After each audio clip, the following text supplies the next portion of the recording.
Hello and welcome to the JB&M Sports Fanatic channel. Thank you so much for joining me for this video. And we have some news from the Minnesota Vikings. Now, we're aware at this point that, the Vikings, all the quarterbacks they had in their roster, they all got COVID, including starting quarterback Kirk Cousins. So therefore, they needed another quarterback to bring in. They worked out Case Cookus, and they liked what they saw, and so they signed the former Northern Arizona quarterback.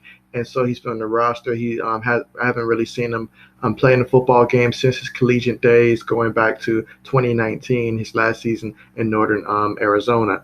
And so, in terms of what he was able to do at Northern Arizona, he actually threw for over 4,000 yards and 31 touchdowns and 7 interceptions. So you definitely have to like that. In terms of some highlight games that stood out against Northern Colorado, he threw 5 passing touchdowns in that game. And against Idaho, he threw for 450 yards.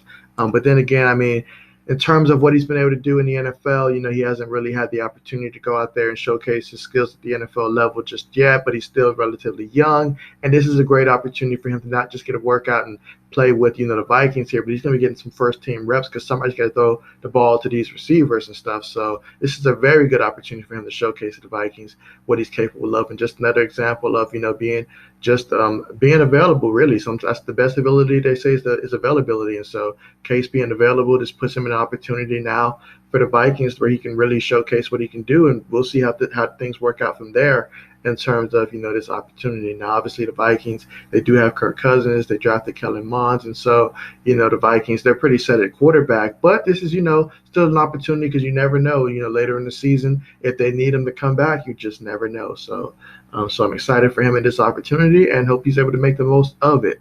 But with that being said, thank you guys so much for joining me for this video. Hope you guys enjoyed it, and definitely be sure to like and subscribe to the channel if you have not already. The best way to stay up to date with all these transactions going to be transpiring over the next couple of weeks as we get closer and closer to the start of the regular season. And hey, we've got preseason coming this week, so you've got to be thrilled about that. But yeah, definitely I'm looking forward to seeing how things continue to play out. But with that being said, thank you guys so much for joining me, and see you guys next time.